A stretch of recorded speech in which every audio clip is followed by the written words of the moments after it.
At the end of Season 1, we had a choice to make. Our decision has forever altered the world of Blaseball, exposing us to the discipline era and the pain of seeing our favorite players go up in flames. But we had to, right? We had to know what was inside.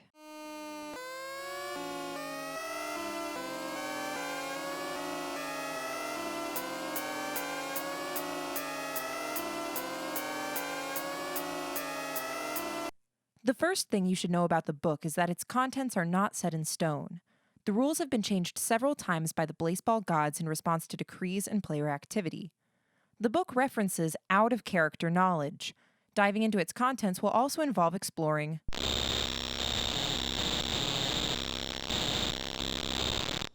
forbidden knowledge is essentially spoilers for Blaseball.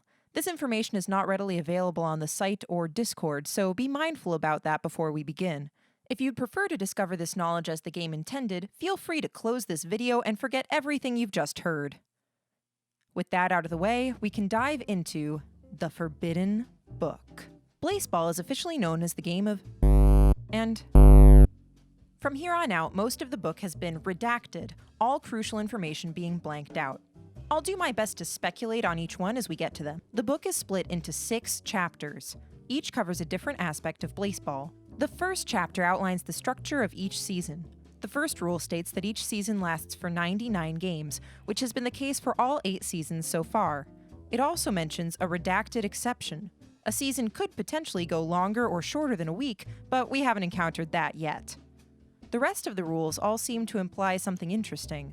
We know that each game in Blaseball lasts for 1 hour, but it makes sure to put one word before hour every time. As we'll later find out, Blaseball is not played on Earth, so it would be appropriate to say that the game lasts for 1 Earth hour. The final rule also puts Monday and Friday in quotes, suggesting that those words are only used as they apply to Earth, and whoever wrote them is from somewhere else. We also learn that something will happen if a game ever lasts for over 2 hours.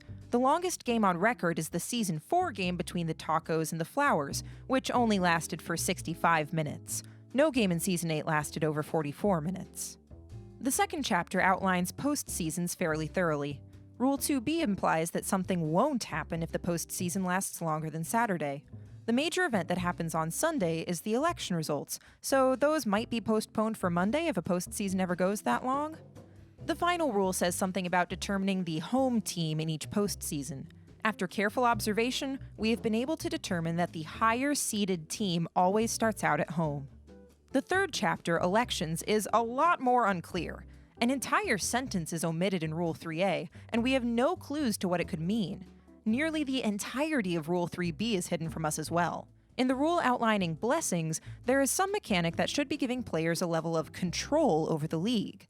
There is also something that could potentially occur at the end of an election before any votes are processed. This could reference interruption by one of the gods, like the shelled one, but it could also be something else entirely. Chapter 4 confirms that Blaseball is not played on Earth or an alternate version of it. Instead, it is played somewhere on the immaterial plane. Rule 4c, while mostly omitted, could be interpreted as the punishment the gods doled out to us after the opening of the Forbidden Book. It mentions a solar eclipse that lasts until sometime. This could reference the eclipse that lasted for the entirety of Season 2. Alternatively, this might mean that we will stop experiencing eclipse events when the discipline era ends. Most of the other rules are entirely indecipherable. There's something about the immaterial plane when the ball is in play, and we know that the pitcher must throw the ball. Somehow. The last rule in this chapter declares the author's stance on crying in Blaseball. I like to think that they're being supportive here. The 5th chapter is about something and us. It outlines several miscellaneous rules. The first rule ominously describes the discipline era that we've been living in for the past 7 seasons, but also implies that it will eventually end. While we have seen individual Blaseball players being sent to places like the Shadows and the Hall of Flame, Rule 5c describes an event in which an entire team is sent somewhere, and the conditions of their eventual return. This might refer to the ascension that occurs after a team wins 3 championships.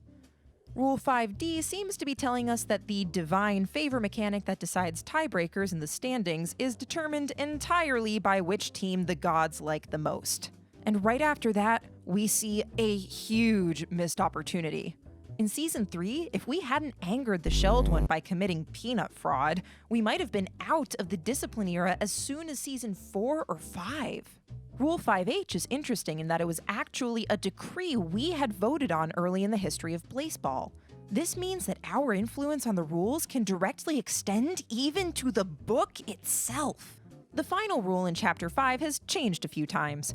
The last word was first omitted, and then changed in response to the peanut fraud. At the end of Season 3, it took on a more optimistic tone.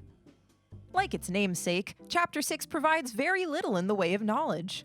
Something is known, and certain entities are chosen to bring Blaseball to the people. They also credit GameIcons.net for their art, which appears to be a recent addition. The final section of the Forbidden Book is a list of 19 signatures, all of which are hidden from us. 4 initials were revealed at some point. It's possible that these are the names of the Blaseball gods, or the out-of-character credits for the developers of Blaseball.